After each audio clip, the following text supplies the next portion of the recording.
Hello, everyone, and welcome to Your Health in Your Hands. I'm Dr. David Ajibade with the Brain and Body Foundation, and we are continuing our discussion on patient safety with the one and only pharmacist Estelle Mbadiwe. I'll get used to it eventually. Thank you so much again for making it for this continual. It's a continuation really of our discussion on patient safety. But today we want to talk about something that is really, I would say, is literally a problem all over the world. It is sweeping the world.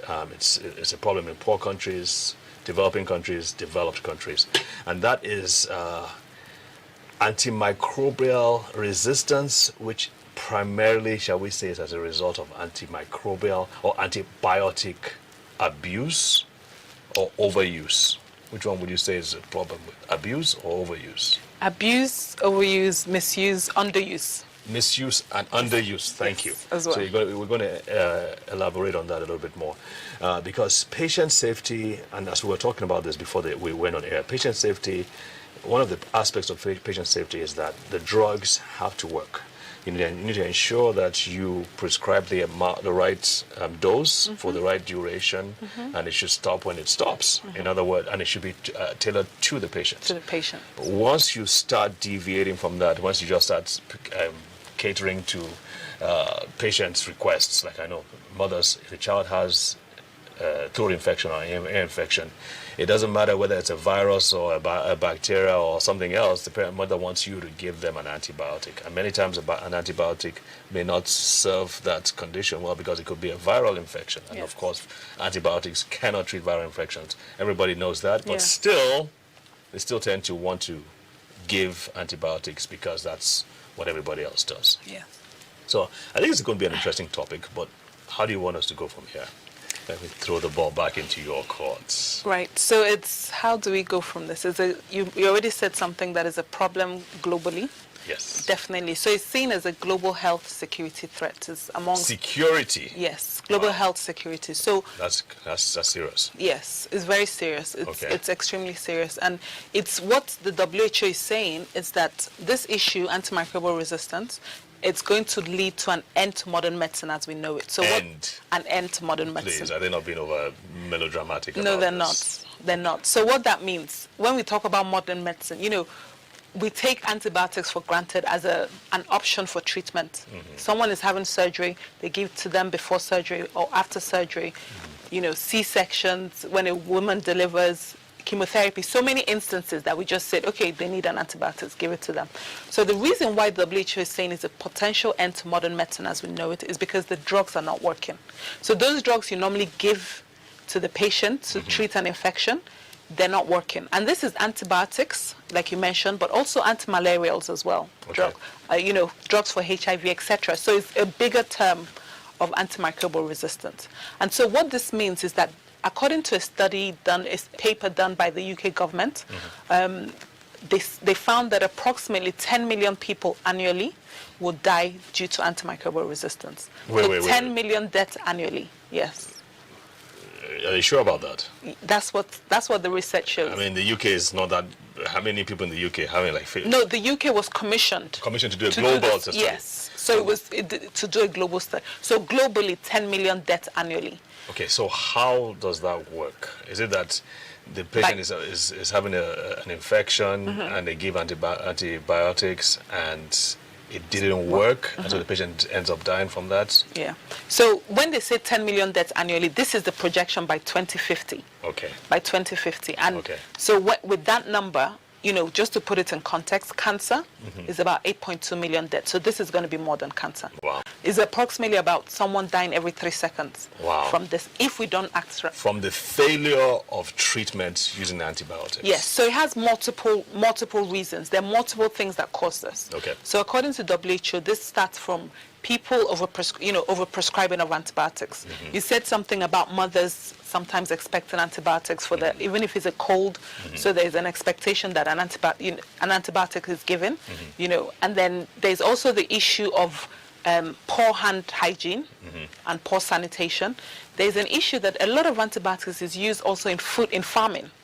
So they give antibiotics to in the feeds, in the water, as growth promoters or to prevent infections when they're not needed.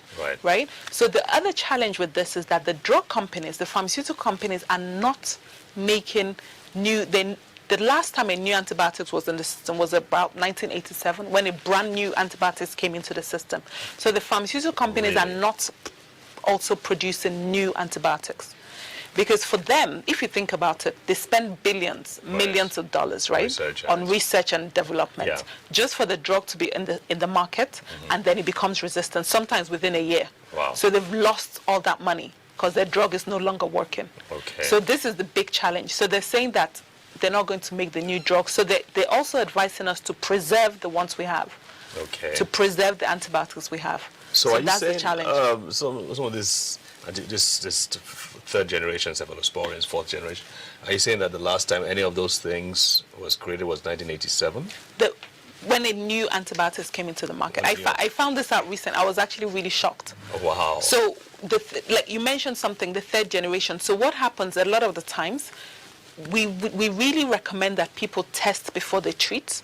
So you check the infection before you treat, so that you don't just go straight to third generation. Right. Like you mentioned. The top line, top of the line premium antibiotics. Whew, man, that's scary. Okay, we're going to take a short break here, but we have to talk about the feeds, because that's another thing everybody overlooks. Yes. The feeds, antibiotics in the poultry and in the animal feeds and all that. Yes. So we're going to get back to that, but we really need to address this. So we will be right back. Don't touch that dial. Isn't that what they say? Don't touch that dial. We'll be right back. Thank you.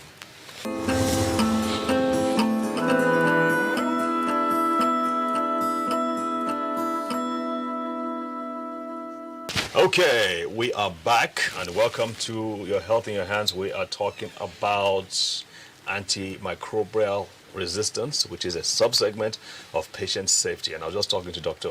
Pharmacist Estelle about how it seems like we touched on a nerve on this one, because she's especially, not that she isn't always, but especially passionate about this topic. And I can see why. I mean, if 10 million people are going to be dying every year from resistance, meaning the drugs are not working, that's a huge problem. And part of the things that you mentioned that I want us to really talk about some more is the fact that we are taking antibiotics without really knowing it ourselves, especially if you eat meat or if you take poultry from one source or the other. So let's talk about that. Yes. So the amount of, a lot of farmers use antibiotics in their feed, put it in the water as a protective mechanism, so that they say that they don't want, if something happens to the animals, who's going to compensate them? So they, what should happen is that if an animal is sick, you can't give them antibiotics, obviously, but there should be a withdrawal period before the animal is slaughtered and sent to the market. But most times, I shouldn't say most times. So they give them routinely, and then they're slaughtered, so they don't do the withdrawal period. So the antibiotic is still in the system, which means when we buy the meat produce and fish, so many people do hobby farms. They do hobby farms in their garden with fish, etc. So that means that the antibiotic, the residues, ends up in our system. So Can't we cook it out?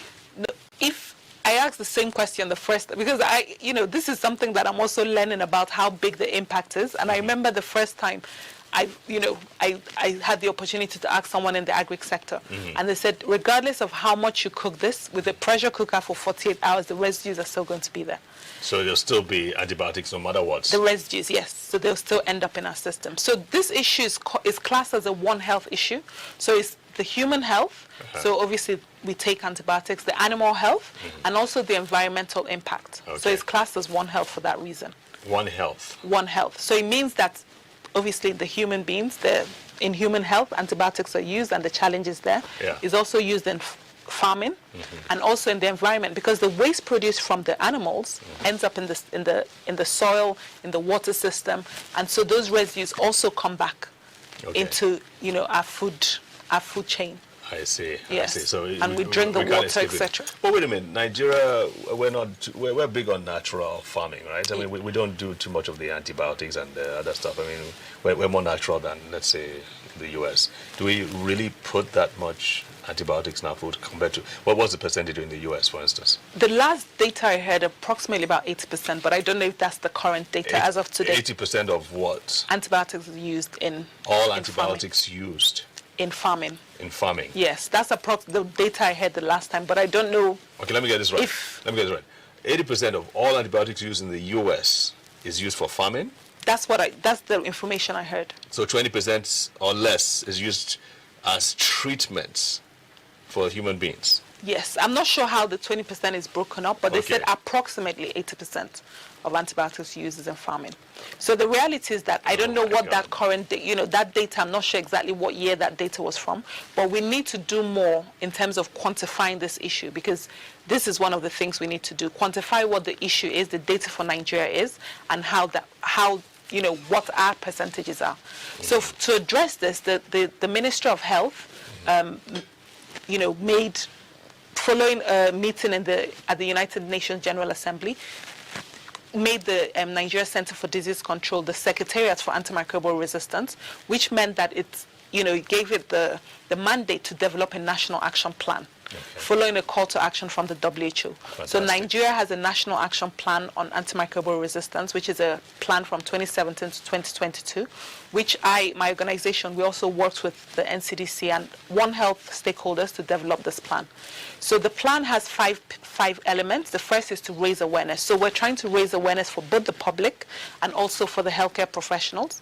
And we also need to increase the data on surveillance. So what is the actual information that is out there? What is the surveillance of this issue? We need to, the third pillar is looking at infection prevention and control, because this impacts, like I said, modern medicine as we know it.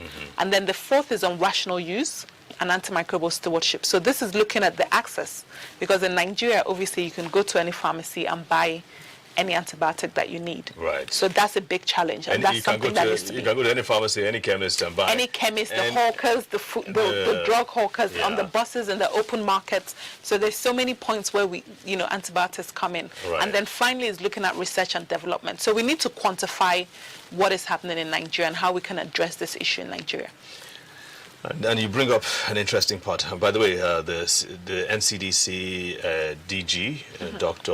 Chikwe, Ihekwazo, was here, and he gave a very fantastic presentation. Fantastic. So I think it's crucial. It's crucial. One of the things I wanted us to talk about too was how does this resistance occur? Like, for instance, people may not really understand why it's such a big deal, right? The drugs just decide to stop working, or is it that the bacteria, the malaria parasites, the this, the that, are they morphing or changing so that they are becoming more, as the word says, resistant to it? Yes. Okay. Yes. So that's a very important point, because some people think that they are resistant, as in them as an individual resistant. But it's a very important point, because it's not the individual, it's the bacteria. Okay. So it's a natural phenomenon that happens, natural selection, survival of the fittest, so to speak. Right. So it is a natural occurrence.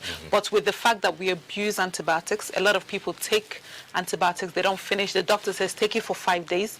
They feel better after 2 days and they stop taking it. Right. So all that means that the fittest bacteria, the resistant strain will survive and then multiply, and then you have more resistant strains in the system, and in the environment. So they mutate. In other words, the genes, they find a way to have the genes to mutate, exactly, to be more resistant and stronger, so that next time the person uses the same drug, it's not going to work.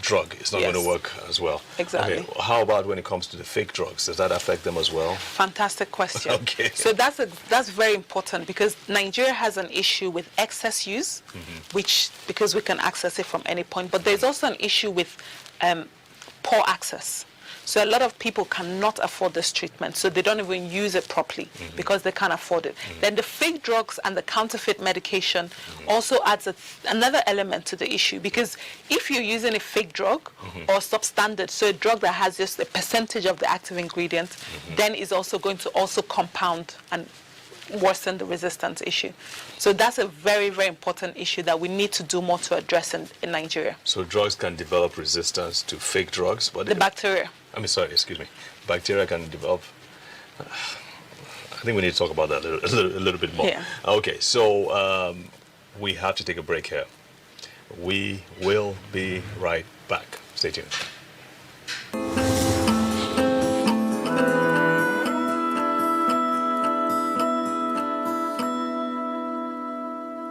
All right, welcome back. Let's continue our discussion on fake drugs. Is there a way to quantify? I mean, you shouldn't be using fake drugs. That's the bottom line. But out of curiosity, which one creates more of an antibiotic resistance, the fake drugs or the real drugs? I don't know. Question, I know. Yes, because the fake drug, because it has just a suboptimal amount of the drug. Yes. So then, even if people are taking it appropriately, Yeah. which a lot of times people don't, Yeah. it's going to then cause the resistance. So the real drug, you also have a higher concentration of the drug, but if you also don't take it appropriately, the resistant bacteria would then survive and then multiply, causing the problem. Right. So yeah. So folks, stick with the real drugs. Yes. Either way. Definitely. And use it correctly, right? Correctly. Use it, and then don't start sharing it. And I think Exactly. if you don't finish it, sometimes they feel better. They keep it for next time, or their son or their daughter or their friends, they need the same drugs, and they say, Exactly, their neighbors. Try this one. Exactly. It may even be expired. They might just say, try this one. Exactly. Or, and then we were talking about people who have, sex, and tell me about that one again. So so you mentioned, the fact that they need to not share the drugs, finish their treatments, test before they treat. But the one about sex, so sometimes there's this myth out there that people think by taking a couple of capsules of certain antibiotics will, after they've had sex, will detox them, so to speak. So they believe it will kill the sperm so they don't get pregnant. No way. And also detox them and stop them getting any STD or any infection. So this is obviously they just take 1 or 2 capsules of the antibiotic and they stop. So this is really causing a huge problem and really adding a huge amount of significance to in public health. Yeah. So it's a really big problem and it's very common. So we need to create that awareness that they shouldn't do this, and it's not going to work. It's not going to kill the sperm, and it's not going to be a preventative measure. And both for the pharmacists, the healthcare professionals, to inform the patient and empower them that this is not the case, and also create more awareness for the public as well. That's a tall order, because if somebody walks into a pharmacy and says, I want two capsules of whatever, and the pharmacist doesn't give it to him or her, they move on to the next pharmacy, and the person loses the market in that area. So it's tough. But it concerted, and that's why I love what we're doing and trying to educate the masses so that they understand what they are doing, and they understand that they're putting themselves at risk if they continue these kind of practices. One of the things that I also try to tell my patients is that antibiotics should not be used whimsically the way it's being used, the way it is, especially for young children. And we talked about the throat infection, an ear infection or upper respiratory tract infection, which could be caused by a virus or something else. Yes. The indiscriminate use of these things, especially for small children, what we have found out, and the research bears this to be true, is that it affects their guts. Sure. And what we now know is that 70 to 80% of your immune system is in your gut. 100, definitely. And I never knew that in medical school. And the immune system is so crucial to even brain development. Yes. Of course, the immune system is needed to fight against bugs, but the immune system is also needed to even help your body function, to find repair, to locate cancer cells, to destroy other kinds of antigens and other foreign bodies. So the immune system does a lot of things. And if you begin to compromise it at a tender age, you set that kid up for all kinds of issues, including allergies in the future. Of course. So we always say to parents, don't just take antibiotics like that. One of the things, so the question is, what are the options? And one of the options, and maybe you can also give us a few ideas, but one of the options that I've seen that has worked a great deal is using natural, we call them nutraceuticals, that can help to boost the immune system. Help to enhance the immune system. There's a lot of research now. Some examples are the extracts from aloe, for instance. Aloe vera is a leaf that's been used for thousands and thousands and thousands of years. And they found out that there's certain components in the aloe plant that can increase immune activity in a safe way without causing any. In that case, you can't develop resistance against the immune system. The bacteria are smart bacteria, but the immune system is much smarter. Right. So if the immune system learns how to handle bacteria. So in the final analysis, in our opinion, strengthening the immune system is one of the defenses against bacteria and viruses and all that. And then when you now need the antibiotics, you can now Have access to them. And if your immune system is still working well, plus the good antibiotics, and use them like they should, you stand a greater chance. Yeah. What do you think? What are the other options we can? So you mentioned something very important about probiotics and the immune system and the Right. normal flora. Right. So one of the professors that we worked on developing the National Action Plan, he's doing some very interesting research in ABU, and he's looking at the option of using probiotics as opposed to antibiotics in farming. Fantastic. In farming? Yes. Interesting. Very interesting information and research coming out of that. Okay. So what they found is that if the farmers are using probiotics, which are local probiotics. Probiotics are good bacteria, right? Good bacteria, sorry. Yeah. So the good bacteria. So they're using that, and they found one is cheaper, because ultimately when you're speaking to the farmers, you need to talk bottom line. Right. So it's cheaper for them than buying the antibiotics, and of course it's not going to become resistant. So it has a better yield for them with their eggs, and because of the not affecting the hormones. So there's a lot of research happening in this space, and even with what I mentioned about the pharmaceutical companies not making new antibiotics, there's a lot of research and funding being pumped into finding alternative options. And there's a really interesting research happening on the use of probiotics and also something called phage therapy. Phage therapy. Yes, Like bacteriophage. Macrophage. Exactly, like bacteriophages. So, and there's also the use of, like you mentioned, the plants, the plant-based indigenous plants, which there's research happening in that space with organizations like the National Institute of Pharmaceutical Research and Development, Right. NIPRID. So it's, the push is for everyone to start thinking of alternatives, but we need to look at data. We need the data. We need to use data to make the decisions, to help with strategic planning on how we go forward. So this is something in our organization. We organize master classes on teaching people around solutions to combat antimicrobial resistance, but also empowering them with the data analysis tools, so that more people are doing research and reporting on the data that we need to really inform the next steps. And your company again For Nigeria. is Ducit Blue Solutions. Blue Solutions. Yes. I think that's really, really important work you're doing, because I'm not sure there are many organizations that are doing that.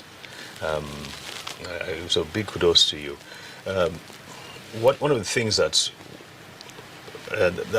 we talked about training in our last session, and I think that training aspect is so important. But I think also it's important to not just live trainings, but maybe online trainings and things. Have you thought about things like that? Yes. So, it's very important to collaborate with the organizations working in this space, because, for our training, we offer, like I said, the master classes, which we train, we collaborate with a company called Data Lead Africa, who obviously focus on a lot of big data.